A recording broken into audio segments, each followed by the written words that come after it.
Hint डालो। बस एक लाइन, दो तीन लाइन का ये है। जनरल केस ऑफ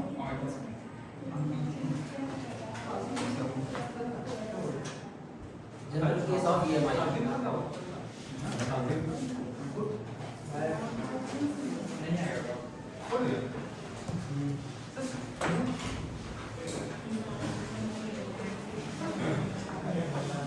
लिखो इसमें ना, इसमें लिखो flux to a circuit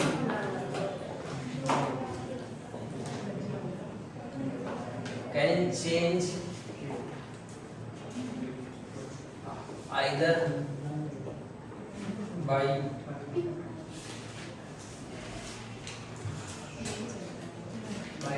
time variable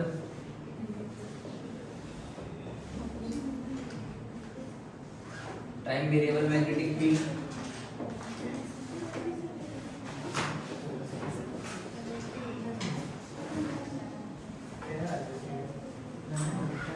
or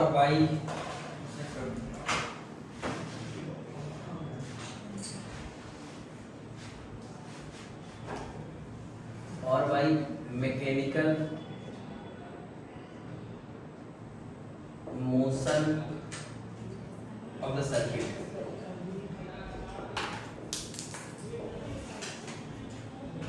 as the whole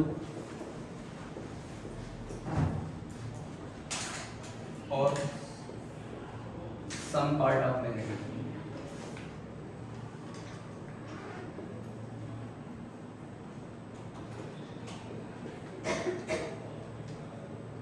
तो मैं जो फ्लक्स था वो था B डॉट A, है ना, B vector dot A vector, ठीक है ना। तो जो इंड्यूस ईएमएफ था उसका मैग्नीट्यूड था d phi by dt, है ना, d phi by dt, d phi by dt।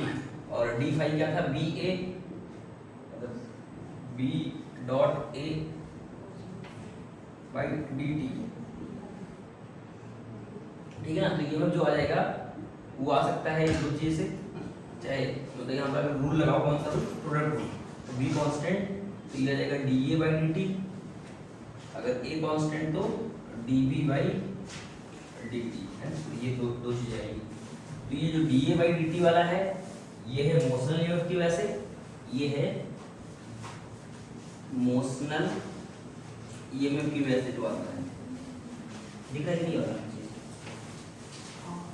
Motional EMF. और ये वाला जो होता है एक और टर्म आता है, इसको बोलते हैं इंड्यूस्ड इलेक्ट्रिक फील्ड, है ना, इंड्यूस्ड इलेक्ट्रिक फील्ड, तो पढ़ेंगे ना। तो जो इंड्यूस्ड ईएमएफ आएगा वो आएगा तो एक BdA by dt और एक आएगा AdB by dt।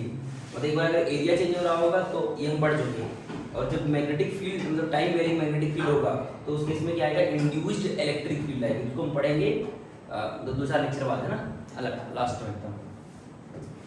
तो ये जनरल केस क्या है ऑफ EMI, ठीक है। तो लिख लो और अब नई हिंट डालो, सेल्फ इंडक्शन, है ना, सेल्फ इंडक्शन, या सेल्फ इंडक्शन। तो ये हो गया होगा तो general case of EMI। General case of EMI में आता है मोशनल ईएमएफ जो हम पढ़ चुके हैं, है ना, BdA by dt, और अलग से आएगा AdB by dt, जिसको बोलेंगे जब मतलब मैग्नेटिक फील्ड चेंज करेगा, मतलब टाइम वेरिंग मैग्नेटिक फील्ड होगा तो उस केस में क्या आएगा, एक इलेक्ट्रिक फील्ड सेटअप होगा, मतलब उसकी वजह से भी एक पोटेंशियल डिफरेंस आता है। तो इस टॉपिक को पढ़ेंगे लास्ट में,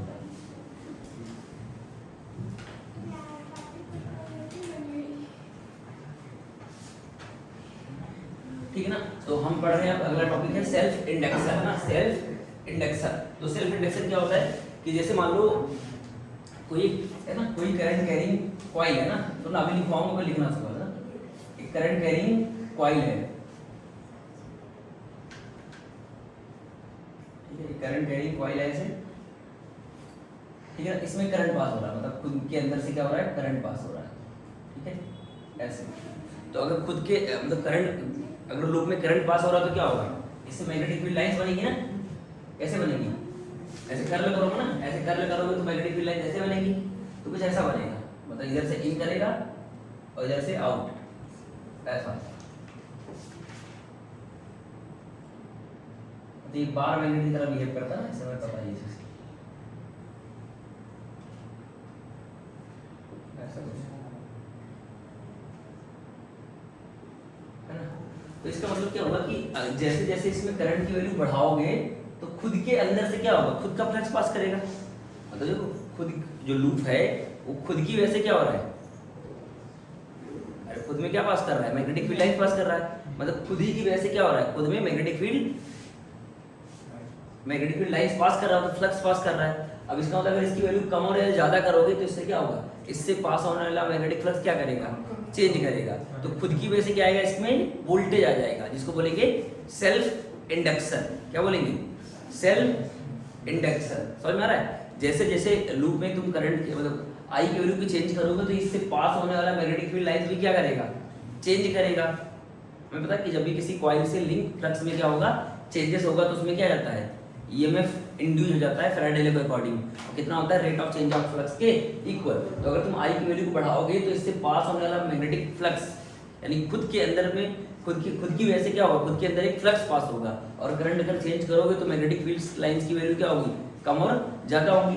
यानी कि क्या होगा, फ्लक्स चेंज करेगा। फ्लक्स चेंज करेगा तो खुद में क्या आएगा, एक ईएमएफ इंड्यूस हो जाएगा। तो उसको हम क्या बोलेंगे, सेल्फ इंडक्शन, है ना। तो इस चीज को लिखो,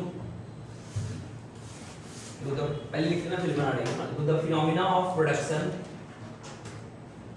द फिनोमेना ऑफ, पहले लिख लो फिर मतलब मैं बोल रहा हूँ लिख लो फिर डायग्राम बनाना। The phenomena of production of an induced EMF,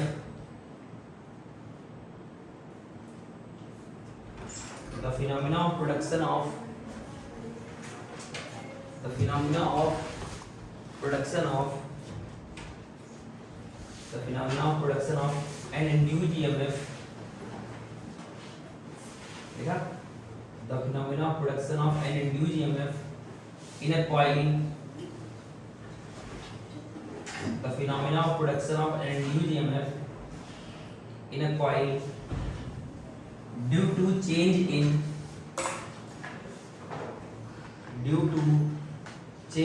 current in the same coil, due to change in current in the same coil, due to the change in the current in the same coil is called self induction. It's called self induction or it's called self induction or back EMF or back EMF।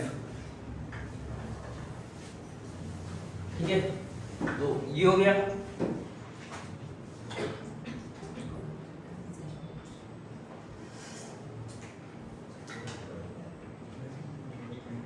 ठीक है ना। तो हुआ क्या कि जैसे जैसे मैं करंट की वैल्यू बढ़ाऊंगा, यहाँ से करंट की वैल्यू बढ़ाऊंगा तो खुद के अंदर से क्या होगा, खुद का फ्लक्स बढ़ेगा। तो इसका मतलब फाई प्रोपोर्शनल टू क्या हो जाएगा, फाई प्रोपोर्शनल टू क्या हो जाएगा, आई। यानी कि जितना ज्यादा करंट उतना ज्यादा क्या होगा, सेल्फ फ्लक्स ज्यादा होगा। तो भी जब भी तुम ये प्रोबेबिलिटी साइन हटाओगे तो कांस्टेंट आएगा, प्रोबेबिलिटी साइन हटाओगे तो क्या आएगा, एक कांस्टेंट आएगा। तो क्या हो जाएगा, एक कांस्टेंट आएगा जिसको बोलेंगे एल और ये बन जाएगा आई। तो फाई बराबर क्या आ जाएगा, एल आई। फाई बराबर क्या आ जाएगा, एल आई। जहां एल कहलाएगा coefficient of self inductance, where L क्या है, कोफिशिएंट ऑफ सेल्फ इंडक्टेंस, या फिर सेल्फ इंडक्टेंस ही बोलेंगे ना।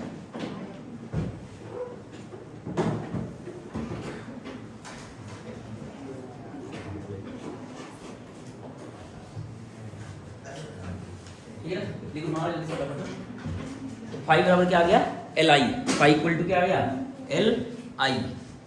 लिख लिया ना। तो मतलब यही चीज है ना कि जो टोटल फ्लक्स होगा ना, यहाँ पर क्या कर सकते हैं कि total flux through coil coil जो होगा वो प्रोपोर्शनल टू क्या होगा, current through the coil.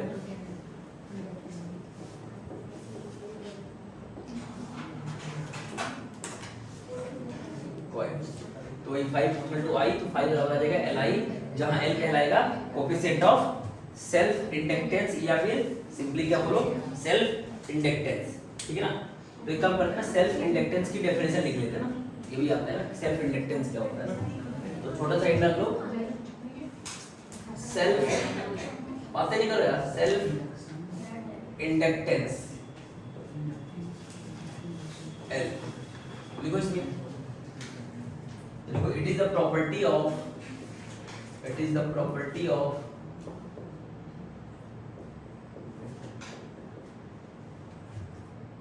coil by virtue of which the coil opposes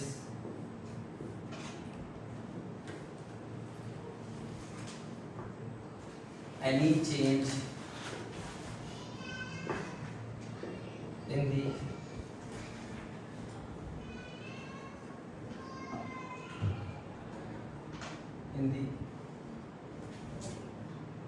magnitude of current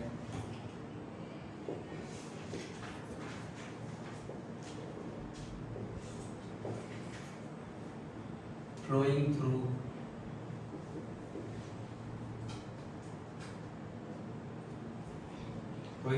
it by inducing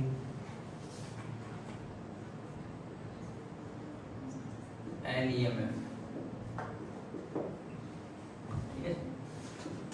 it depends, ये किस पे डिपेंड करता है, तो ये डिपेंड करता है शेप और साइज ऑफ द कॉइल पे डिपेंड करता है ना। इट डिपेंड्स मतलब एल की बात कर रहे हैं ना, सेल्फ इंडक्टेंस एल की बात कर रहे हैं।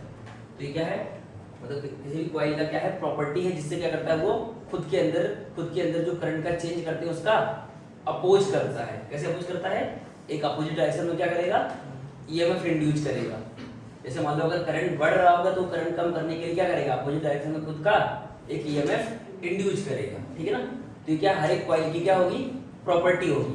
तो it depends on shape and size of coil है ना, it depends on shape and size of coil. ये सब बोर्ड के लिए अच्छे से लिखवा रहा हूँ, लिख लो बढ़िया। अगला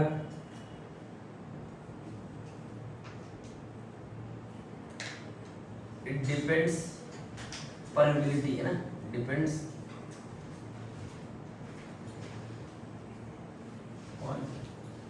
ऑन परमेबिलिटी ऑफ मीडियम।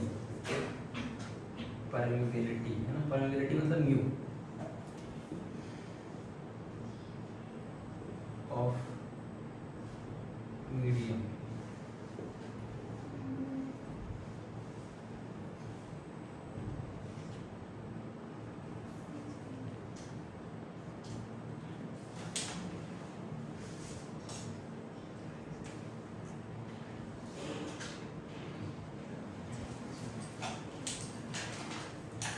तो ये हो गया ना। अब इसमें एक पॉइंट और लिखना, इफ सेल्फ फ्लक्स, अगर सेल्फ फ्लक्स क्या करता है, इस self flux change with time,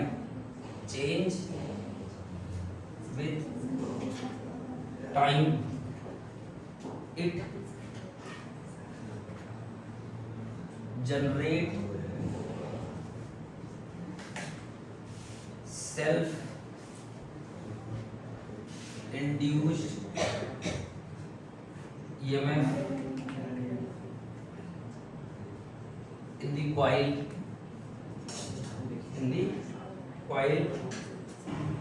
according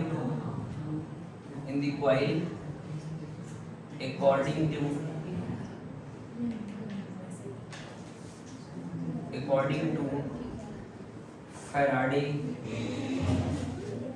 and Lenz law। Faraday and Lenz law।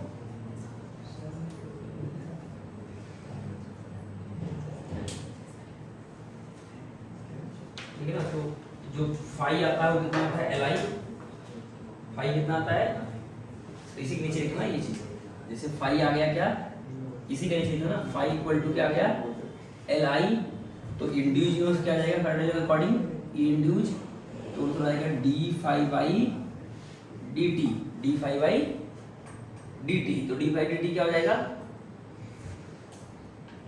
है ना, डी फाई बाई इंड्यूज क्या आता है, तो माइनस का D phi by D T आता है, तो यहाँ जाएगा माइनस का L D I by D T, इसका मतलब इतना कुछ ईएमएफ इंड्यूस होगा, माइनस का L D I by D T, minus का L D I by D T, ठीक है।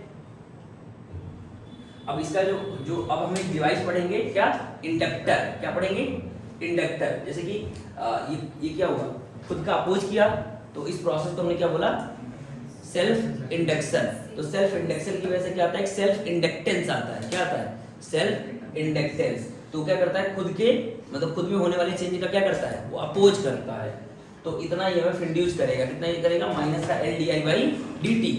अगर मान लो करंट की वैल्यू इंक्रीज कर रही होगी तो सुना जाते, अगर करंट इंक्रीज कर रहा होगा तो D I by D T positive रखोगे, तो इसका मतलब फ्लक्स मतलब जो ईएमएफ आएगा वो नेगेटिव आएगा, माइनस का एल आई मतलब अपोज करेगा। अगर ये करंट घट रहा होगा तो ये नेगेटिव डालोगे तो नेगेटिव क्या बन जाएगा पॉजिटिव, यानी कि सपोर्ट करेगा, तो इसका मतलब इसके क्रॉस कितना ईएमएफ डेवलप होगा, माइनस का L D I by D T, minus का L D I by D T, तो इसलिए हम डिवाइस पढ़ेंगे जिसका नाम क्या रहेगा इंडक्टर, है ना, समझिए ना। तो अब नेक्स्ट छोटा सा लिखना है इंडक्टर, है ना,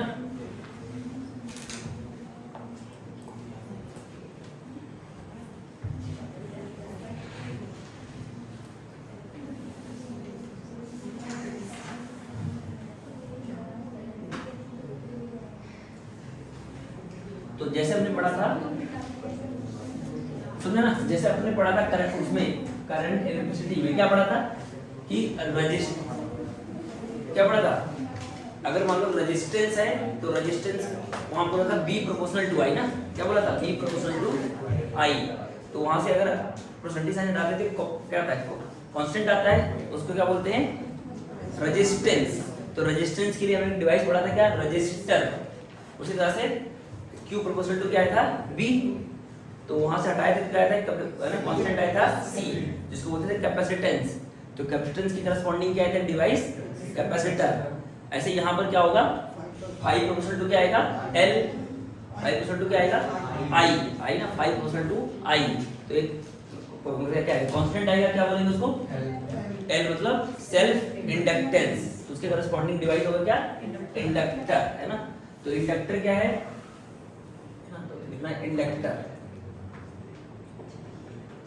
ठीक है ना, तो इंडक्टर क्या है कि अगर मान लो कोई कॉइल ले रहे हो ना ऐसे करके ऐसे, तो ये एक इंडक्टर इसको बोलेंगे, क्या बोलेंगे इंडक्टर, मतलब ऐसे स्प्रिंग जैसा बना लो कॉइल को, तो इसको बोलेंगे इंडक्टर, है ना, इसको बोलेंगे इंडक्टर। अगर इससे करंट पास करेंगे ऐसे करके ऐसे, तो वो क्या करेगा, अगर करंट की वैल्यू कम और ज्यादा करोगे तो इस चीज का अपोज करेगा, क्या करेगा, अगर करंट की वैल्यू कम और ज्यादा करोगे तो क्या करेगा अपोज करेगा। तो इंडक्टर का क्या होता है इंडक्टेंस, इंडक्टर का क्या होता है इंडक्टेंस, तो इसका इंडक्टेंस जो है L है, इंडक्टेंस क्या है L है, ठीक है ना। इंडक्टर क्या है कि मतलब एक लूप ले लो ऐसे स्प्रिंग जैसा, तो उसी को बोलते हैं इंडक्टर। ये क्या है मतलब कोई भी स्प्रिंग ले लो ऐसे करके, ठीक है ना, तो ये क्या है एक इंडक्टर है, तो इंडक्टर का क्या होगा इंडक्टेंस, ठीक है ना। अब इसका जो यूनिट होता है ना, यूनिट इंडक्टेंस का यूनिट जो होता है हेनरी, है ना, क्या होता है, जैसे मैंने 5 बराबर Li पढ़ा, 5 बराबर फॉर्मूला क्या पढ़ा था 5 बराबर Li, तो इसका यूनिट जो होता है वो होता है हेनरी, क्या होता है हेनरी, और क्या हो जाएगा, तो सिर्फ 5 बराबर Li आपने बोला था, तो मैग्नेटिक फ्लक्स का यूनिट क्या होता है वेबर, और ये क्या आ जाएगा एम्पियर, तो इसी को और क्या बोल सकते हैं वेबर पर एम्पियर, है ना, चाहे हेनरी बोलो चाहे वेबर पर एम्पियर। अब इसी का कभी कभी क्या बोलता है डायमेंशन ही पूछता है ना, बहुत ज्यादा इंपॉर्टेंट है ना, ये तो यूनिट हो गया, इसका डायमेंशन बहुत ज्यादा इंपॉर्टेंट है, बहुत ज्यादा इंपॉर्टेंट ना, तो डायमेंशन क्या होगा निकालो तो जल्दी से 5 बराबर Li से। ठीक है ना। तो अच्छा एक और फार्मूला हमने पढ़ा था अभी आज, एक तो ये पढ़ा फाई बराबर एल आई, और एक तो यहाँ से मतलब यूनिट आ गया वेबर पर एम्पियर, और एक पढ़ा था क्या ईएमएफ इंड्यूस बराबर क्या था माइनस का L D I by D T, और ईएमएफ होता है वोल्ट, है ना, ये क्या होता है वोल्ट, और ये हो गया सेकंड, और ये हो गया हमें ये निकालना है पर एम्पियर, समझना है। तो एक यूनिट और क्या ले सकते हैं बोलो, ये आ जाएगा ईएमएफ तो वोल्ट हो जाएगा, एक टाइम अंदर जाएगा तो वोल्ट सेकंड, और डिवाइड में आ जाएगा तो पर एम्पियर, है ना। तो यहां से निकालो वोल्ट क्या होता है डब्ल्यू बाई क्यू, वोल्ट क्या होता है work per unit test charge. तो अगर मुझे डायमेंशन निकालना है ना, डायमेंशन निकालना है तो यहां से सोचो ना कि सर हमें पता है कि इंड्यूस्ड ईएमएफ जो होता है वो क्या होता है माइनस का L D I by D T, ठीक है ना। तो यहां से एल का यूनिट यही आया ना, यहां से एल का यूनिट क्या आया वोल्ट, वोल्ट मतलब वोल्टेज है ना, सेकेंड अपॉन एम्पियर। अच्छा वोल्ट क्या होता है, वोल्ट क्या होता है जूल पर कूलम, है ना, जूल पर, अरे हमने पढ़ा था पोटेंशियल होता था W बाई क्यू, है ना, पोटेंशियल क्या होता था W बाई क्यू। तो इसका मतलब वोल्ट यहाँ क्या ले सकते हैं जूल पर कूलम, जूल पर कूलम, और ये आ गया सेकेंड अपॉन एम्पियर। और जूल होता है क्या m, देखो फोर्स होता है mlt, ध्यान देना, जूल मतलब क्या हुआ वर्क, जूल मतलब क्या हुआ वर्क, तो फोर्स होता है mlt माइनस 2, उसमें एल और मल्टीप्लाई कर दो फिर तो क्या जाएगा, डायरेक्ट क्या जाएगा बोलिए, जल्दी से, जूल का मतलब क्या हो जाएगा m l स्क्वायर t की पावर माइनस 2, और ये सेकंड है तो ये t, और कूलम मतलब 80, और एक और ये है, तो सॉल्व करके कितना आ जाएगा m, ये ऊपर जाएगा मतलब पर टी का लेते हैं तो टी कट जाएगा, और l स्क्वायर t माइनस 2 और a माइनस 2, ठीक है ना। तो ये आ जाएगा ना डायमेंशन, सही है ना, m l स्क्वायर t की पावर माइनस 2 a की पावर माइनस 2, तो बस यहाँ लिख दो ना, तो कितना आ जाएगा m l स्क्वायर t की पावर माइनस 2 a की पावर माइनस 2, तो ये हमारा डायमेंशन हो जाएगा ना, यहाँ हमने निकाल दिया है, लिख लो।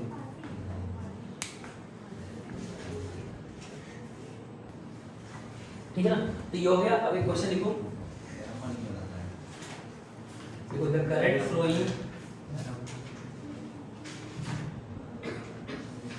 जल्दी लिखो, the current flowing in a coil,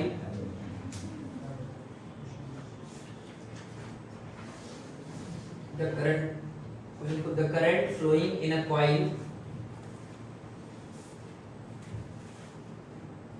लिखा, the current flowing in a coil whose coefficient of self inductance is 0.4 millihenry, 0.4 millihenry mH, small mH ना, a current flowing in a coil whose coefficient of self inductance is 0.4 millihenry, मतलब L बराबर ना रखा है, the current flowing in a coil whose self inductance is 0.4 millihenry changes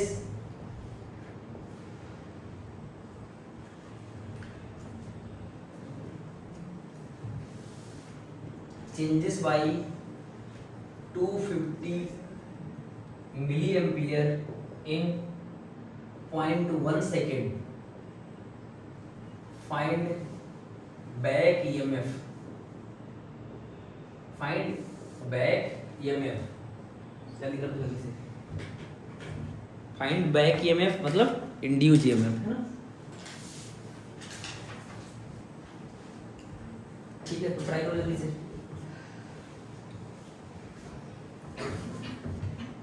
इसका भी formula इस question ही हुआ तो हुआ,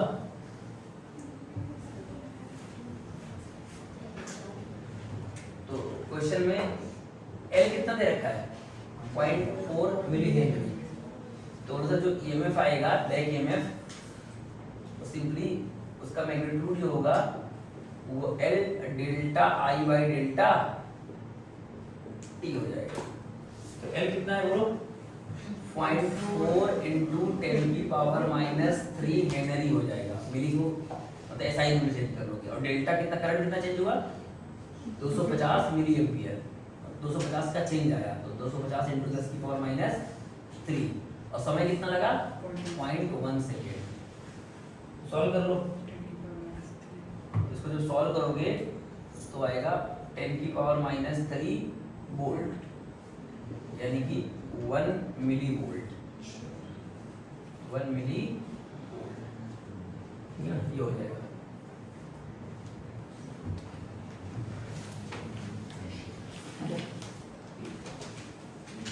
अब एक क्वेश्चन और लेते हैं।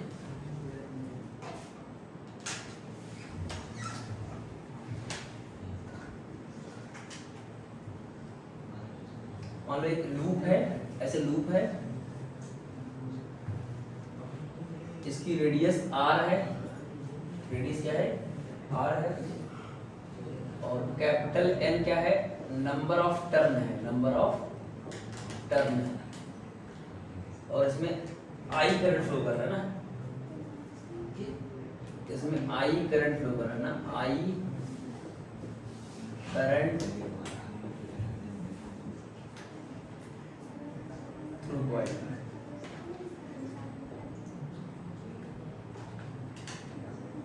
तो क्वेश्चन है फाइंड सेल्फ इंडक्टेंस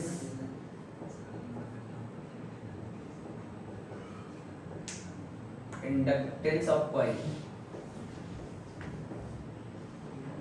ठीक है ना, तो कॉइल का क्या बताना है, सेल्फ इंडक्टेंस। इसका रेडियस मान लेते हैं वही r है, कैपिटल R मान लेते हैं। तो find self inductance of the coil. ठीक है ना, तो सबसे पहले क्या निकालेंगे, मैग्नेटिक फ्लक्स निकालेंगे। इससे हमें L निकालना है, तो सबसे पहले क्या निकालेंगे कि कॉइल से कितना मैग्नेटिक फ्लक्स पास कर रहा है। ठीक है ना, तो फ्लक्स कैसे निकालोगे, फाई बराबर क्या होता है, बी डॉट ए, है ना, फाई बराबर क्या होता है, बी डॉट ए, मतलब बी ए, फाई बी ए। तो ठीक है ना, अब फाई की जगह लिख देंगे एल आई, है ना, फाई की जगह क्या लिख देंगे, एल आई, है ना, पहले फाई निकाल ही लेते हैं ना। तो बी कितना हो जाएगा, तो वो सब खुद की वजह से कितना आएगा, म्यू नॉट, अरे सर्कल अगर मान लो कोई लूप है तो उससे कितना मैग्नेटिक फील्ड लाइन मतलब फील्ड आता है, mu not I by 2r। तो mu not I by 2r, लेकिन ऐसे लूप कितने हैं, n लूप्स है ना, तो इसका तो मैग्नेटिक फील्ड कितना आएगा, n। ठीक है, समझ में आ रहा है कि नहीं, मतलब एक लूप की वजह से आया mu not I by 2r, तो ऐसे कितने हैं, n।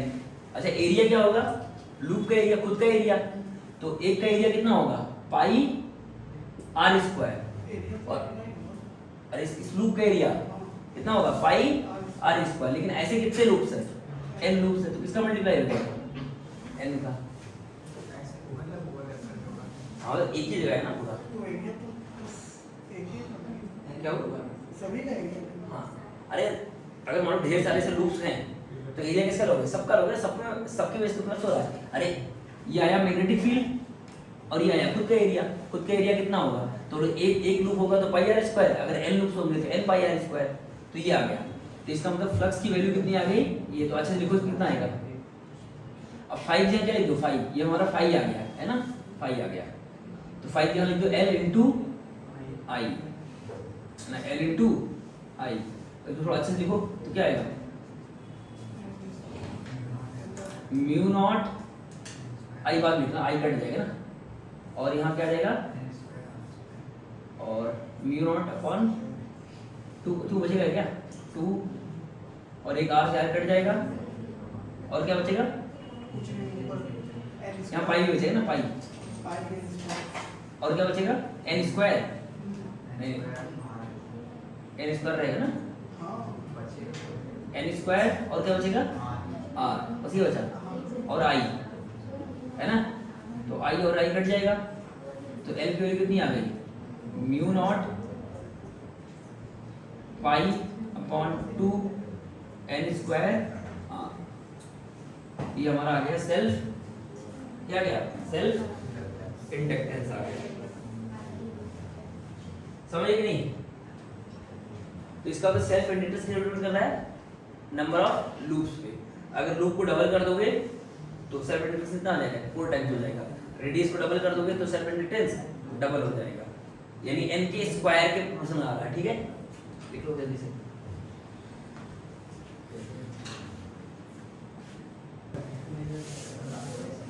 नेक्स्ट इन डालना है self inductance of solenoid, board के लिए बहुत ज्यादा इंपॉर्टेंट। सेल्फ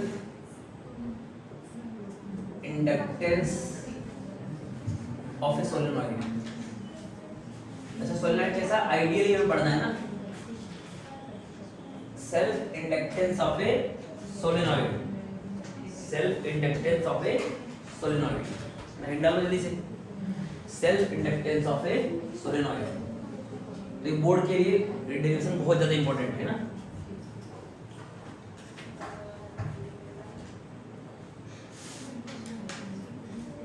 तो इसका लैंग्वेज भी लिखना पड़ेगा ना।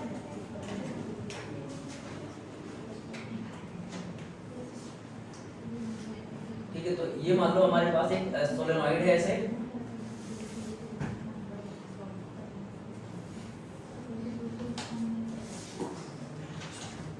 ठीक है, इसमें करंट आई फ्लो कर रहा है ऐसे,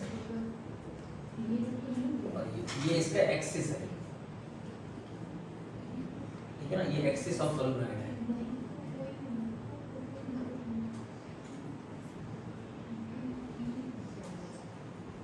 ठीक है ना, और इसमें मान लेते हैं, अच्छा ये आइडियल सोलेनॉइड की बात कर रहे हैं, इसके लिए बात कर रहे हैं, इसके लिए बात कर रहे हैं आइडियल सोलेनॉइड। आइडियल सोलेनॉइड क्या होता है, जिसका लेंथ क्या होता है, लेंथ बहुत ज्यादा होता है और ये वाला रेडियस बहुत कम होता है। तो मैंने मान लिया सोलेनॉइड का लेंथ कितना है, L है, और नंबर ऑफ टर्न क्या है, कैपिटल N है ना। तो मतलब ये दे रखा है, तो मतलब लिखना है पेपर ना। तो लेंथ ऑफ सोलेनॉइड जो है, सोलेनॉइड L है, number of turn, number of turn जो है, या टोटल नंबर ऑफ टर्न है ना, total number of turn, total number of turn capital N है। ठीक है, तो करंट क्या पास कर रहा है, I, करंट I। तो नंबर ऑफ टर्न पर लेंथ कितना हो जाएगा, बोलो, तो हो जाएगा so number of turn per unit length, इसको स्मॉल एन बोलते हैं ना, स्मॉल एन की वैल्यू जो होगी कैपिटल N बाई L। ठीक है ना, तो मैग्नेटिक फील्ड क्या हो जाएगा, सोलेनॉइड के अंदर मैग्नेटिक फील्ड क्या हो जाएगा, है ना। तो मैग्नेटिक फील्ड इनसाइड सोलेनॉइड है ना, magnetic field due to solenoid, solenoid कितना आता है, तो हमने पढ़ रखा है, म्यू क्या होता है, B बराबर कितना आता है, V equal to mu not N I। तो पहले क्या निकालेंगे, इसमें भी क्या निकालेंगे, पहले फ्लक्स निकालेंगे। क्या निकालेंगे, फ्लक्स, सेल्फ फ्लक्स। कितना फ्लक्स होगा, तो B इंटू एरिया, समझ में आ रहा है। तो हम क्या निकालेंगे, सेल्फ फ्लक्स, सेल्फ फ्लक्स। तो कितना हो जाएगा, B इंटू एरिया। तो B कितना हो जाएगा, B कितना हो जाएगा, कितना हो जाएगा, है ना, म्यू नॉट, यह लिखोगे म्यू नॉट N I। अच्छा एरिया कितना लोगे, तो एक लूप का एरिया कितना आ जाएगा, तो एरिया मान लेते हैं ना, इसका जो क्रॉस सेक्शन एरिया है मान लेते हैं A है ना, एरिया है ना, एरिया ऑफ लूप है ना, टोटल नंबर ऑफ टर्न कितने होंगे, लूप एरिया मान लेते हैं ना, लूप एरिया A। और अगर ये रेडियस r दे रखा होगा स्मॉल r, तो पाई r स्क्वायर हो जाएगा ना, क्या हो जाएगा, पाई r स्क्वायर। तो लूप एरिया मान लो A है, और A की वैल्यू कितनी हो जाएगी, पाई r स्क्वायर। ठीक है, तो अभी हम एरिया यही मान रहे हैं ना, तो एरिया कितना हो जाएगा, तो सर एक का एरिया ए हो जाएगा, लेकिन ऐसे कितने हैं, एन है, तो यहाँ क्या लिखोगे, एन ए। समझ में आ रहा है नहीं? अरे बी इंटू ए प्लस होता है मैग्नेटिक फील्ड इंटू एरिया, तो मैग्नेटिक फील्ड कितना है सॉलिनॉइड के अंदर, म्यू नॉट एन आई, और एक का एरिया कितना है, ए है, तो ऐसे कितने रूप से एन है, तो क्या आ जाएगा एन ए, ठीक है ना। और फाइव की जगह क्या लिख देंगे, एल आई, क्या लिख देंगे, फाइव की जगह एल आई। थोड़ा सा और सिंप्लीफाई कर लेते ना, तो म्यू नॉट, अच्छा एन की जगह क्या लिखेंगे, एन बाई एल, क्या लिखेंगे, एन बाई एल, है ना, स्मॉल एन की जगह, और यहाँ एन ए, ठीक है ना। तो यहाँ से फाइव वैल्यू कितनी आ गई, mu naught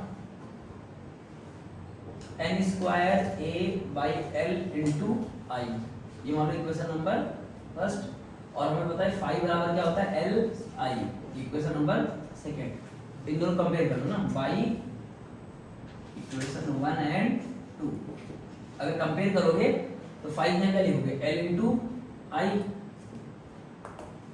L into I, और ये किसके बराबर आ जाएगा, mu naught N square A by L into I, तो आई से आई कट जाएगा, यहाँ से एल की वैल्यू कितनी आ गई, mu naught L square by L into,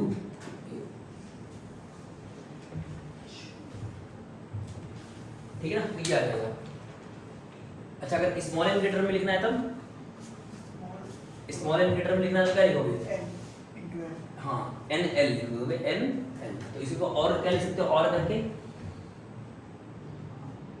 L बराबर म्यू नॉट, और एन की जगह क्या लिखोगे, एन बराबर क्या है, N into small N into L, तो हो जाएगा क्या, एल लिख लो, तो एल बराबर कितना आ गया, म्यू नॉट, और इसमें लिखोगे N square L square by A by L, है ना, ये कट जाएगा ना एल एल, तो यहाँ से एक और फार्मूला आ गया, क्या आ गया बोलो, एल बराबर mu naught N square L A, है ना। तो यहाँ से मुझे समझ में आया कि L proportional to N square है, एल प्रोपोर्शनल टू एरिया है, L proportional to 1 by length है। अच्छा इस केस में क्या है, L proportional to small N square है, और L proportional to small L है, और एल प्रोपोर्शनल टू, तो ध्यान रखना है, अगर number of turn per unit length के टर्म निकालोगे तो एल के डायरेक्टली आ जाएगा, अगर नंबर ऑफ टर्न के टर्म में निकालोगे तो एल के इनवर्सली आ जाएगा, और number of turn per unit length के टर्म में निकालोगे तो एल के क्या आ जाएगा, डायरेक्टली आ जाएगा ना, प्रोपोर्शनल, ठीक है, लिख लो फटाफट ना, तो ये आता है आंसर ना, एल बराबर mu naught N square A by L, और ए कितना हो जाएगा, पाई आर स्क्वायर।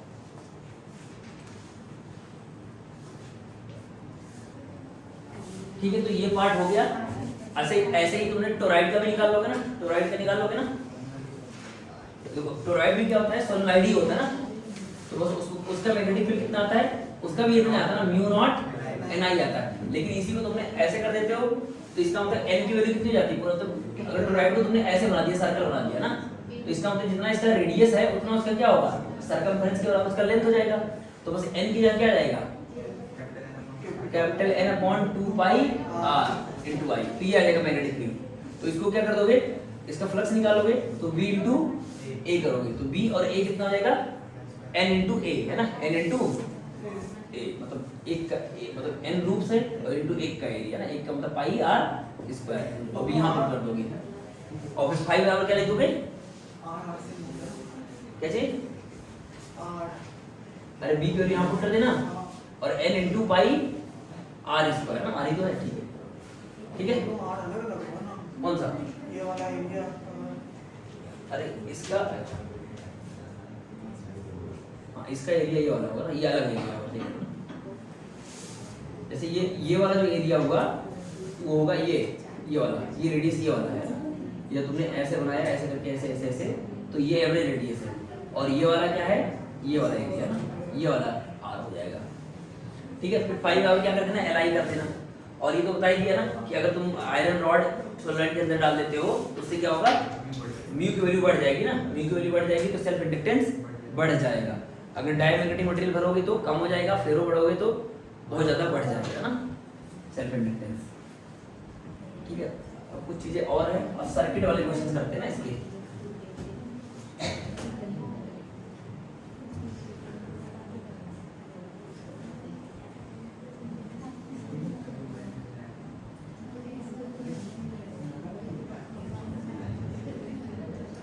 तो तुम्हें अब ये सर्किट बेस्ड क्वेश्चन करने हैं, तुम्हें साइन कन्वेंशन बताया गया होगा, एक बार फिर से लिख दे रहा हूँ साइन कन्वेंशन, फोकस करो।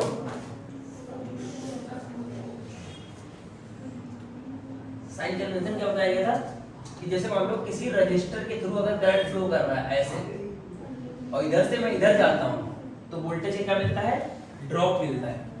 वोल्टेज का क्या मिलता है, ड्रॉप मिलता है। तो यहाँ पर जो इधर से इधर जब जाओगे ना, इधर से इधर, जब इधर से इधर हम जाएंगे तो करंट की डायरेक्शन में जब जाएंगे तो पोटेंशियल का ड्रॉप मिलेगा। कितना ड्रॉप मिलेगा, माइनस का आई आर लिखेंगे। क्या लिखेंगे, माइनस का आई आर।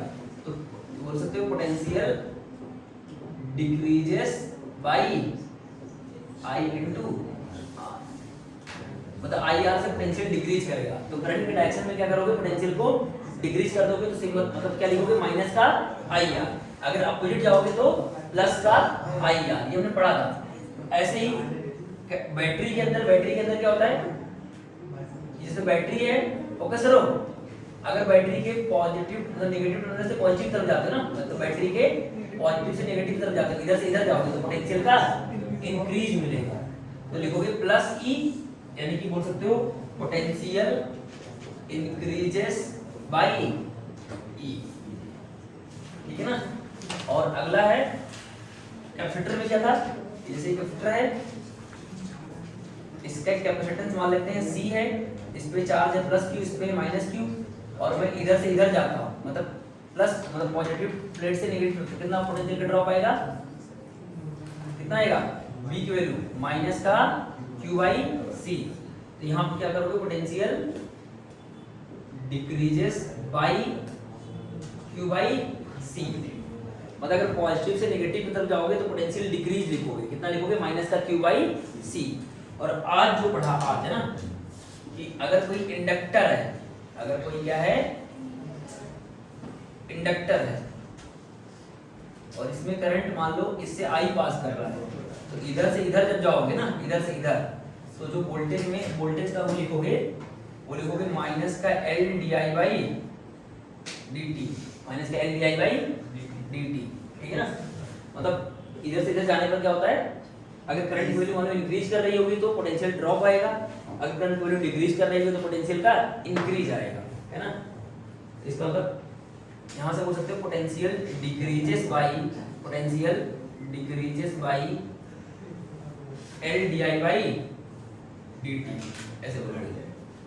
तो हम लिखोगे माइनस का L D I by D, मतलब अगर सर्किट में कभी इधर से इधर जाओगे, करंट की डायरेक्शन में जाओगे, तो लिखोगे वहां पर माइनस का L D I by D T. अगर D I by D positive है तो पॉजिटिव रखना, मतलब अगर बोले करंट इंक्रीज कर रहा है तो D I by D positive, बोले करंट जो rate of flow of charge मतलब करंट है वो 2 एम्पीयर पर सेकंड है, इसका तो डी आई बाई डी क्या लिखोगे, +2।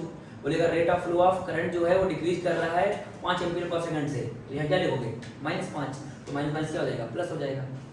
तो हमें ध्यान रखना है कि अगर हम करंट के डायरेक्शन में जाएंगे इंडक्टर में, तो पोटेंशियल का डिक्रीज आएगा, कितना डिक्रीज आएगा, माइनस का L D I by D T, है ना। और एक और चीज ध्यान रखना है कि जैसे मान लो कोई भी ऐसे एक रैंडम सा लूप दिया है ना, ये रैंडम सा ऐसे करके लूप दिया है, ये कोई एक रैंडम सा लूप है, ठीक है ना। तो ये लूप को हम ऐसे मान सकते हैं ना कि सर ये दो चीजों का कॉम्बिनेशन है, ये दो चीजों का कॉम्बिनेशन है, एक इंडक्टर की तरह बिहेव करेगा और इसका कुछ ना कुछ वायर है तो इसका कुछ ना कुछ रेजिस्टेंस होगा, समझ में आ रहा है, कुछ ना कुछ क्या होगा, रेजिस्टेंस होगा। इसका मतलब इसमें L भी होगा और R भी होगा। तो अगर ऐसे कोई एक लूप है तो उसका क्या होगा, एक सेल्फ इंडक्टेंस होगा, और ये किसी वायर का बना है तो उसका कुछ ना कुछ रेजिस्टेंस होगा। तो इसको ऐसे दिखाएंगे, इस चीज को ऐसे हम दिखा सकते हैं, समझ में आ रहा है कि नहीं। अरे एक वायर है, लूप है, लूप, तो लूप में जब भी कोई करंट पास होगा तो क्या होगा, इंडक्टर की तरह बिहेव करेगा, तो उसका क्या होगा, एक सेल्फ इंडक्टेंस होगा, तो उसको सिंपली ऐसे दिखा लेंगे।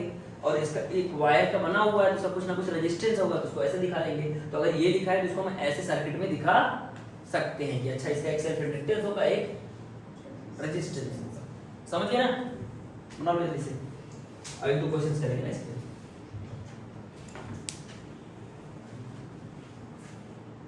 तो अब कुछ क्वेश्चंस करते हैं ना, अगर ये लिख लिया होगा तो जैसे एक आध चीज ध्यान रखो,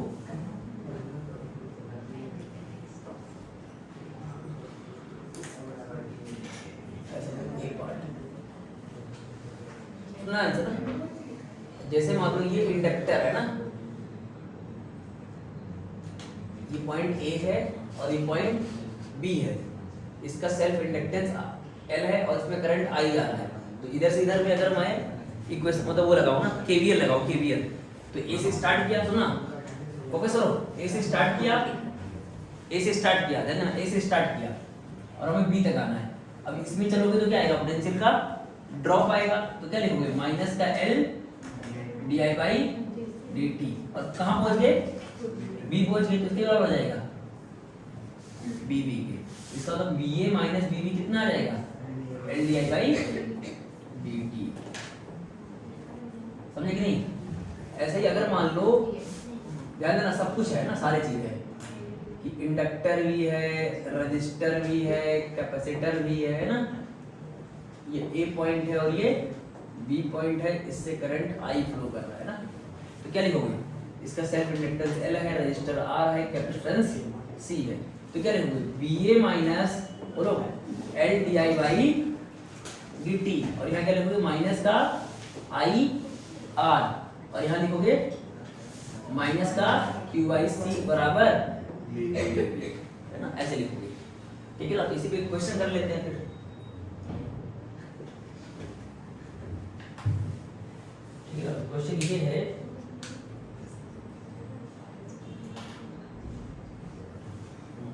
क्वेश्चन है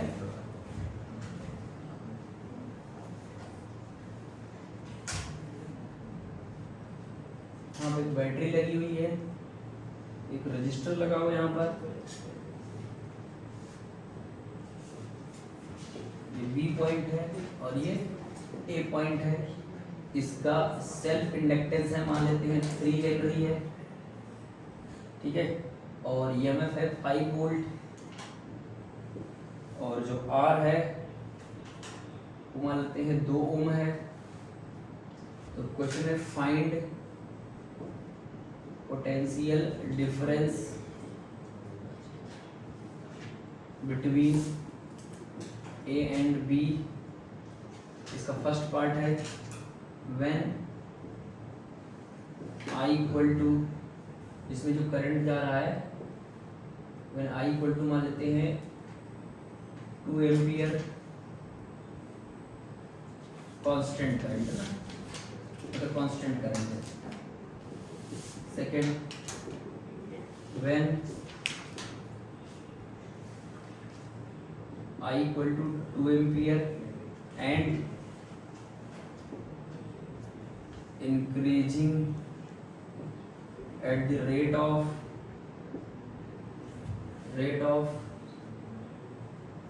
3 ampere per second,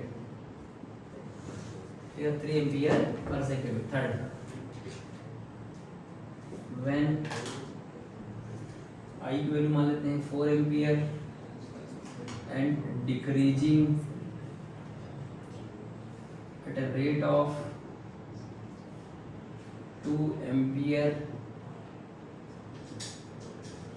पर सेकेंड, पर सेकेंड। ठीक है ना? चलिए इसका तो फटाफट है ना, तो ऐसे क्वेश्चन नीट में आते हैं ना। और ये हाँ, ये और बी के क्रॉस पोटेंशियल डिफरेंस लिखना है।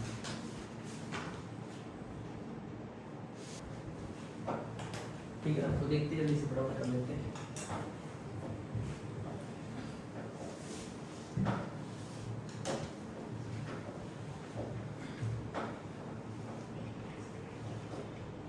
क्या करो, सबसे पहले देखो, इसने बोला है आई की वैल्यू क्या है, 2 एम्पियर है, जो कि कांस्टेंट है। तो इसका मतलब इसमें कोई भी पोटेंशियल डिफरेंस नहीं आएगा, क्योंकि इंडक्टर में तभी आएगा जब करंट की वैल्यू क्या होगी, चेंज होगी ना। करंट की वैल्यू क्या करेगी, चेंज करेगी। तो इसलिए अब इसमें अगर पहले वाले का करोगे, पहले वाले में ए से स्टार्ट किया, इसमें कोई ड्रॉप नहीं आएगा, तो वही लिखोगे माइनस का L D I by D T, तो D I by D T क्या हो जाएगा? जीरो। तो लिखोगे भाई माइनस का 3 और L D I by D T क्या हो जाएगा? जीरो।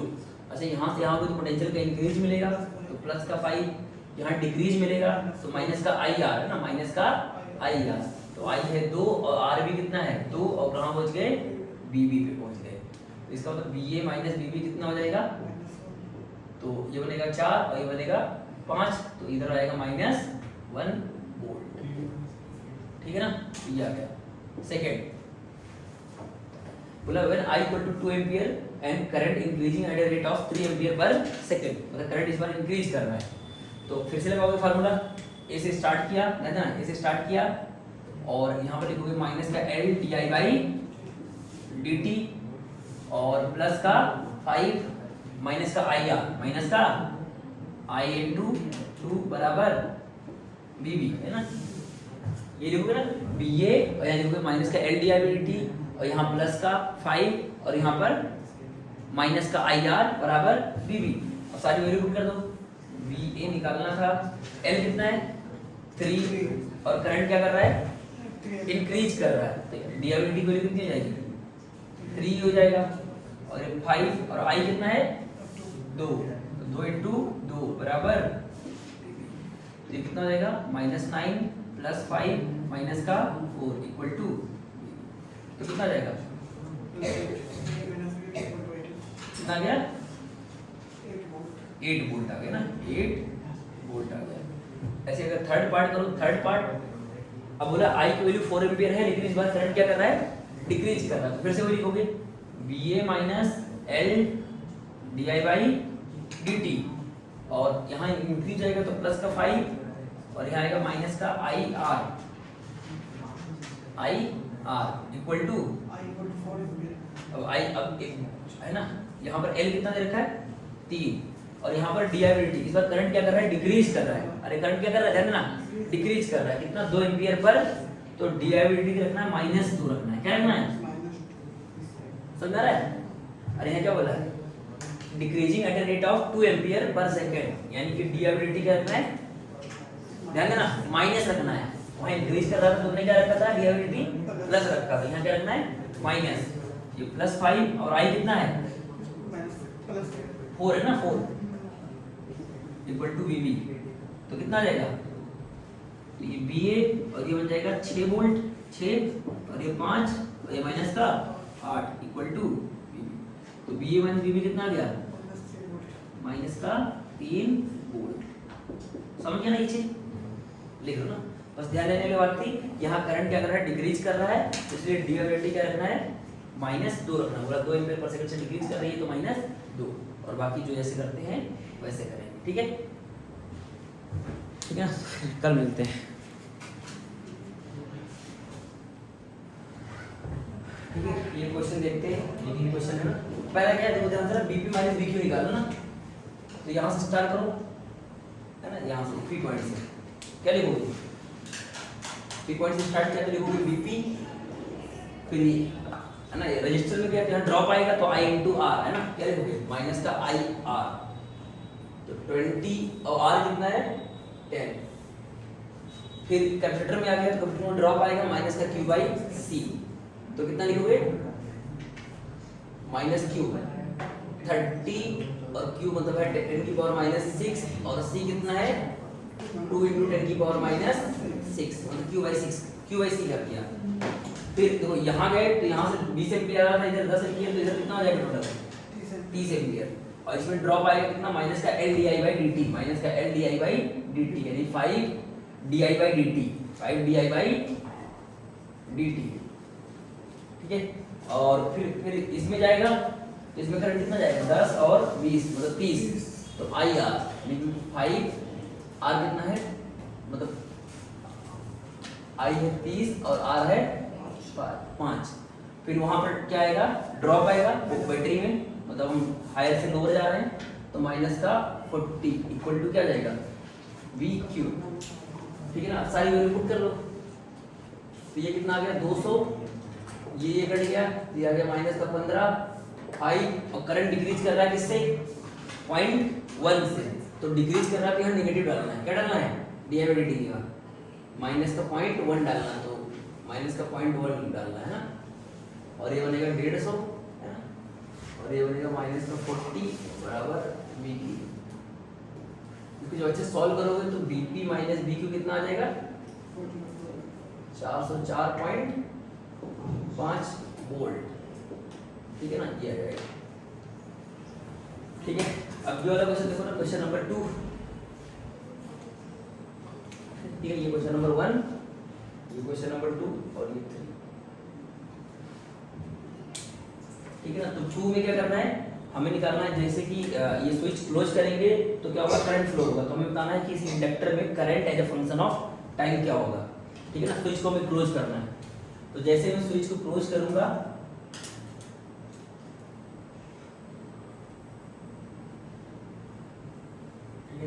स्विच को क्लोज कर दूंगा, यहाँ से स्विच को क्या कर दिया क्लोज कर दिया। स्विच को क्लोज करेंगे तो इसमें करंट फ्लो होगा, तो मैंने मान लिया कि इसका वोल्टेज कितना है 10 वोल्ट, तो यहाँ से करंट I फ्लो होती है, ठीक है ना। तो इसमें क्या लगा दो KVL लगा दो, क्या लगा दो इसमें KVL लगा दो, तो KVL लगा दो तो अगर यहाँ से लिखोगे बाई KVL विदाउट वोल्टेज लो, यहाँ से यहाँ जाओगे तो पोटेंशियल का इंक्रीज मिलेगा, लिख देते नाम ना ABCD बाई KVL, कौन सा लूप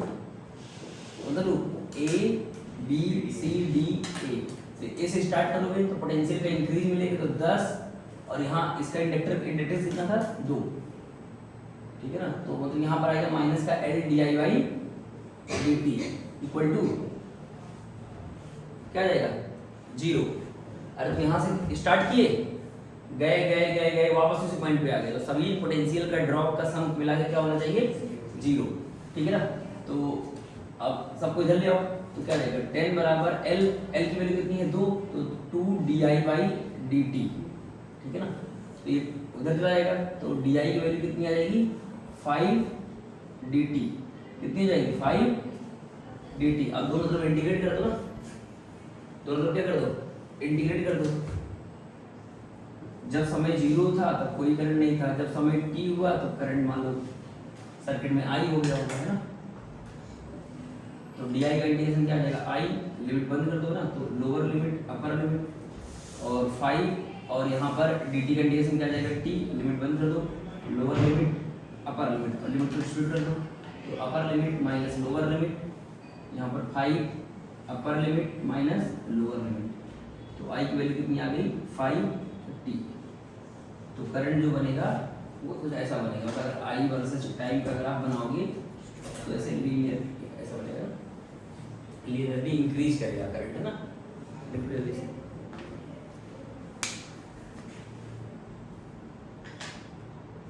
ठीक है, तो ठीक है, तो कर लिया ना। तो अब क्वेश्चन नंबर 3 करते हैं ना।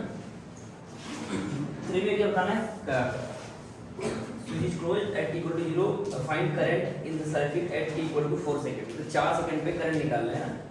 तो क्या करते हैं कि 3 में भी क्या लगाते हैं KVL लगाते हैं, क्वेश्चन नंबर 3 में क्या लगाते हैं KVL लगाते हैं ना। अच्छा, यहाँ पर जो वोल्टेज है वो टाइम का फंक्शन है, वोल्टेज किसका फंक्शन है टाइम का फंक्शन है ना, समझ आ रहा है। वोल्टेज किसका फंक्शन है टाइम का फंक्शन है।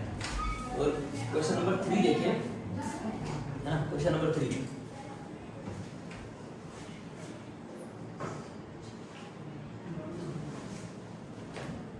तो 3 में क्या लगाते हैं KVL लगाते हैं ना 3 में। तो स्विच को हमने क्लोज कर दिया है और इसका वोल्टेज B है, और स्विच को क्या कर दिया क्लोज कर दिया, स्विच को क्लोज कर दिया। तो इसमें अगर KVL लगाए, अच्छा इसका इंडक्टेंस नहीं दिया था क्या L, इसका L मान लो है 2 हेनरी है ना, 2 हेनरी,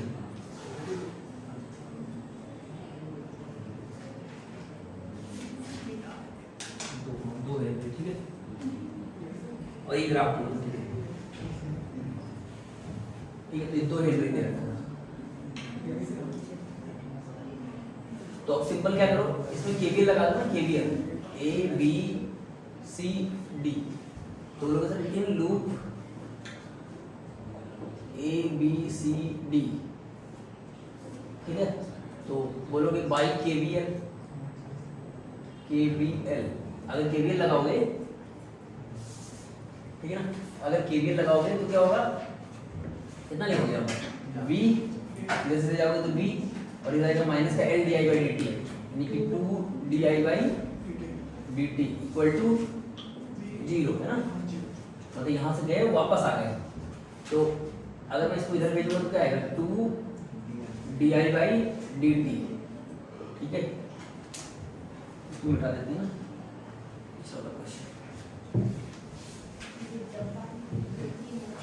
ठीक है। तो यहाँ से मैं इसको इधर भेज देता हूँ, तो यहाँ क्या जाएगा, v dt बराबर 2 di, है ना, 2 di, ठीक है। हमें करंट बताना है, कब बताना है, 4 सेकंड में ना, 4 सेकंड में। तो मैं क्या करूँगा, इसको इंटीग्रेट कर दूंगा, क्या कर दूंगा, इंटीग्रेट कर दूंगा। तो लिखूंगा v dt और यहाँ लिखोगे 2 di,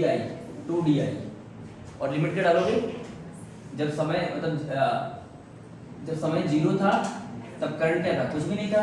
जब समय t मतलब समय कितना हो गया, 4 सेकंड, तो करंट मान लो टोटल हो गया होगा I। अब इसको लिखा v dt है ना, यहाँ क्या लिखा है, v dt, तो v dt मतलब क्या होगा, एरिया अंडर ये वाला ग्राफ, समझ रहा है। अगर लिखा है इंटीग्रेशन v dt, तो इंटीग्रेशन का v dt मतलब क्या होगा, एरिया अंडर ये वाला ग्राफ। अगर मान लो इसका कोई फंक्शन दिया होता तो हमें v का फंक्शन वहां रखना पड़ता, पर यहाँ पर अच्छे से एरिया दे रखा है, मतलब ग्राफ दे रखा है, तो इसका एरिया ही क्या बताएगा, इंटीग्रेशन v dt। तो इसकी जगह क्या लिख सकते हैं, direct area under dt graph, potential time graph, graph time नहीं हो, ठीक है ना। तो ये आ जाएगा 2 और di का इंटीग्रेशन क्या आ जाएगा, I, तो 0 से लेके I। अब इसका एरिया क्या आएगा, 4 सेकंड तक एरिया चाहिए, है ना, 4 सेकंड तक एरिया, है ना, 4 सेकंड तक एरिया चाहिए।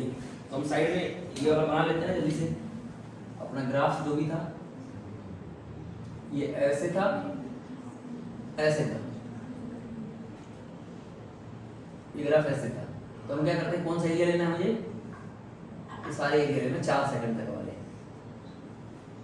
ये 2 सेकंड हो गया, तो हम ऐसे करके बना लेते हैं ना, ऐसे कि सर ये A1 हो गया, ये A2 हो गया, ये A3 हो गया, ऐसे इतने सारे एरिया बना लिए, ठीक है। ये B और ये T, तो B कितना है, ये 18 वोल्ट है ना। तो ये वाला एरिया प्लस ये वाला प्लस ये वाला, तो क्या लिखेंगे, A1 plus A2 plus A3, और इसमें लिमिट डाल दोगे तो क्या लिखेंगे, I माइनस 0, है ना, upper limit minus lower limit. अब बताओ ये एरिया कितना आएगा, तो ये बेस बना कितना, रेक्टेंगल का, रेक्टेंगल बनेगा 2, और ये कितना दे रखा था, 2 ही दे रखा था, तो इसका मतलब ये 2 स्क्वायर बन जाएगा, तो 2 इंटू 2, ये ट्राइंगल बना।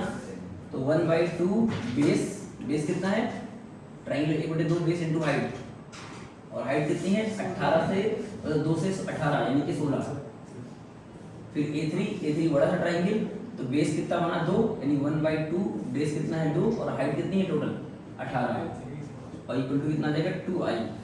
तो ये बन गया 4, और ये बन गया 16, और ये बन गया 18 इक्वल टू 2I। तो कितना बन गया, 38 है ना, सही है, 38 और 4 20 30, हाँ 38 इक्वल टू 2I। तो I की वैल्यू कितनी आ गई, 19 एम्पियर, ठीक है ना। तो लिख लो इस चीज को,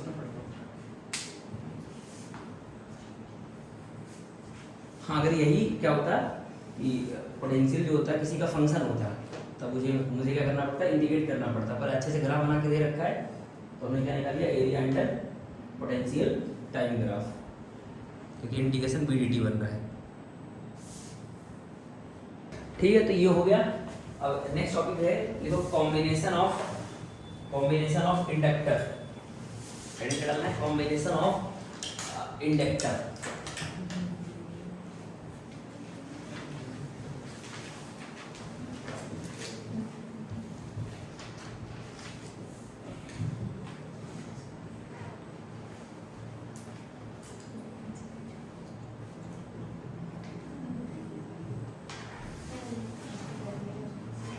लिख लिया पूरा, ये तो लिख लिया होगा ना।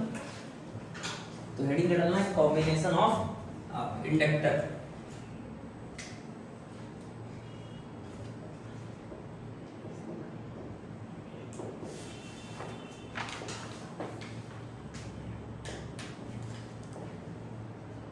Combination of inductor. तो मतलब अपने पास दो कनेक्शन है, एक सीरीज कॉम्बिनेशन है, एक पैरेलल कॉम्बिनेशन। तो एक मिनट, तो पहला सीरीज कॉम्बिनेशन। तो सीरीज कॉम्बिनेशन में क्या हो जाएगा, कैसे ऐड होगा, जैसे रेजिस्टेंस ऐड होता है ना।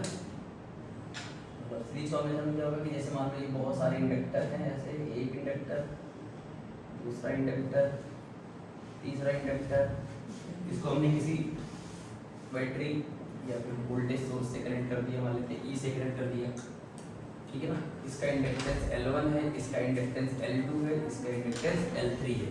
तो मुझे इसका इक्विवेलेंट बनाना है। तो मैंने क्या बोला कि ये जो मिल के काम कर रहा है, तो ये तीनों मिलके जो काम कर रहे हैं अकेला करना चाहिए इसी सेम वोल्टेज पर, ठीक है। इसको बोलेंगे L इक्विवेलेंट, ठीक है। तो मान लेते हैं इसमें करंट I अगर फ्लो कर रहा है, तो होता क्या है कि इंडक्टर में अगर करंट I फ्लो करता है तो अपने अंदर ये एनर्जी स्टोर करता है ना। क्या करता है ये अपने अंदर, जैसे कि रजिस्टर क्या करता है I स्क्वायर R का, I square R into T का क्या करता है, एनर्जी लॉस करता है टी समय में। और कैपेसिटर क्या करता है, अपने अंदर एनर्जी स्टोर करता है हाफ CP स्क्वायर या फिर Q स्क्वायर बाई 2C। ऐसे इंडक्टर भी क्या करता है, खुद के अंदर क्या करता है, एनर्जी स्टोर करता है in the form of magnetic field. अभी पढ़ेंगे इस चीज को। तो कितना स्टोर करता है, हाफ Li स्क्वायर, वहां था हाफ CB स्क्वायर कैपेसिटर में एनर्जी स्टोर करता था in the form of electric field. यहाँ पर एनर्जी स्टोर करेगा inductor in the form of magnetic field. वहां आया था हाफ CB स्क्वायर, तो यहाँ आएगा half Li square, half Li square, ठीक है। तो इसको हम पढ़ेंगे। तो हुआ क्या कि ये जो तीनों मिलके कर रहे हैं वो अकेला करे तो L कितना होना चाहिए। तो क्या लिखोगे कि इन सीरीज में क्या होता है, क्या सेम होता है, इन सीरीज में क्या होता है, करंट सेम होता है ना। करंट क्या होता है, I सेम होता है। अगर करंट सेम होगा तो जो भी बैटरी का जो भी हमारा वोल्टेज सोर्स है उसका EMF होगा, कुछ यहाँ डिवाइड होगा, कुछ यहाँ, कुछ यहाँ। तो मैंने मान लिया यहाँ पर आया होगा E1, यहाँ आया होगा E2 और यहाँ आया होगा E3, ठीक है। इसका मतलब जो भी बैटरी का वोल्टेज होगा या जो सोर्स का वोल्टेज होगा वो E है, तो E1 जो होगा वो डिवाइड होगा, मतलब E डिवाइड होगा E1 plus E2 plus E3, ठीक है ना। तो यहाँ से अब E कितना लिखोगे, तो इसमें लिखोगे माइनस का L equivalent DI by dt, और यहाँ लिखोगे minus L1 DI by dt, और यहाँ क्या लिखोगे minus L2 DI by dt, dt है ना। और यहाँ पर L3 DIT by DI by dt है ना। तो कट जाएगा, यहाँ से L इक्विवेलेंट कितना आ जाएगा, L1 plus L2 plus L3 आ जाएगा ना, ठीक है। तो ये हमारा सीरीज कॉम्बिनेशन सीरीज था, जैसे रजिस्टर जुड़ता है वैसे जुड़ जाएगा L1 plus L2 plus L3 हो जाएगा। जैसे हमने मान लिया कि जो भी बैटरी मतलब इस सोर्स का वोल्टेज होगा वो थोड़ा थोड़ा इसमें क्या होगा, डिवाइड होगा। मतलब अगर यहाँ से मतलब कि वेरिएबल सोर्स ऑफ करंट है मतलब वो है, तो यहाँ पर करंट की वैल्यू चेंज हो रही है, तो वही आएगा ना माइनस का L equivalent DI by dt, मतलब इसमें आ गया। तो इसमें आएगा L1 DI बाई dt और L2 DI बाई dt और यहाँ L3 DI बाई dt, ठीक है ना। तो ये जो करंट है ये क्या कर रहा है, चेंज कर रहा है ना, समय के साथ क्या कर रहा है, करंट चेंज कर रहा है। तो उसका जो रेट ऑफ चेंज है वो हमेशा क्या रहेगा, सीरीज में क्या रहेगा, कांस्टेंट रहेगा। सीरीज में कांस्टेंट रहेगा तो कुछ वोल्टेज यहाँ आया, कुछ ड्रॉप यहाँ आया, कुछ ड्रॉप आएगा, तीनों का ड्रॉप जो होगा वो टोटल के बराबर होगा। तो टोटल हमने इसके बराबर मान लिया है, तो यहाँ से L इक्विवेलेंट आ जाएगा। तो ये क्या सीरीज कॉम्बिनेशन। ऐसे बात करते हैं पैरेलल कॉम्बिनेशन की ना। तो इसका मतलब इंडक्टर जो होता है वो सीधे सीधे जैसे रेजिस्टेंस जुड़ता है वैसे ही जुड़ जाता है, और कैपेसिटर क्या होता है, उल्टा होता है ना। और बैटरी में जो पावर्स होती थी वो क्या होती थी, कैपेसिटर की तरह जुड़ती थी ना, कैपेसिटर की तरह जुड़ते थे। और इंडक्टर और रजिस्टर एक तरह से जुड़ते हैं ना, और कैपेसिटर और बैटरी की जो पावर्स होते थे वो एक तरह जुड़ते हैं ना, उल्टा हो गया मतलब इसका जस्ट उल्टा, ठीक है। अब अगला है पैरेलल कॉम्बिनेशन।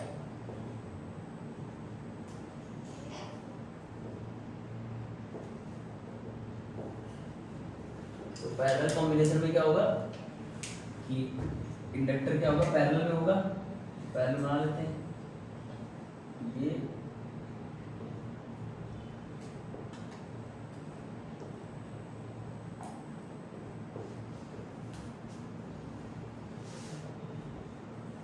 ठीक है ना। यहाँ पर जो भी हम सोर्स देंगे तो ये L1 है, ये L2 है, ये L3 है, तो इसमें करंट जाएगा I1 और इसमें जाएगा I2, इसमें जाएगा I3 और यहाँ से I, ठीक है। तो इसका इक्विवेलेंट बनाना है, तो इक्विवेलेंट मतलब इन तीनों को रिप्लेस करके एक बनाना है, उसका एक का नाम है L इक्विवेलेंट, है ना।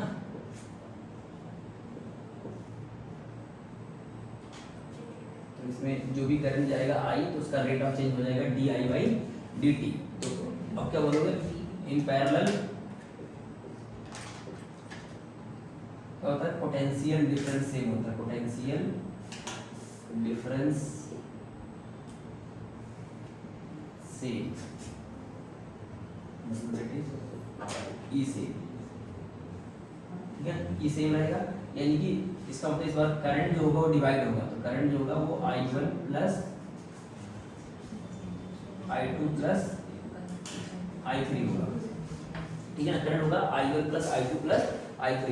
तो करंट का जो रेट ऑफ चेंज होगा ना, करंट का रेट ऑफ चेंज मतलब ऐसा समझो कि di/dt और यहाँ पर di1/dt, di2/dt एंड di3/dt ऐसा होगा। अब सबको अगर रिप्लेस करो तो यहाँ से हमें पता है क्या कि जो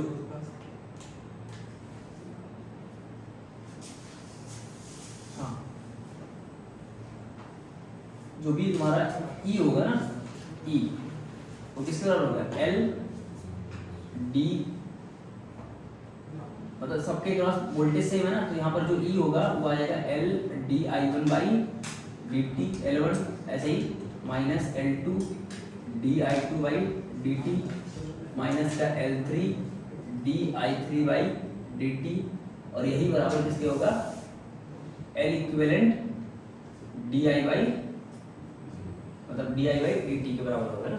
मतलब जो भी वोल्टेज होगा वो सबको बराबर मिलेगा ना, तो इसके क्रॉस जो आएगा माइनस का L di1/dt, इसके क्रॉस माइनस L2 di2/dt है ना, और E के बराबर ही होगा ना, E के बराबर होगा। तो यहाँ से अगर तुमसे कोई बोले कि सर di1/dt की वैल्यू कितनी आएगी, तो बोलोगे माइनस का E/L1, है ना।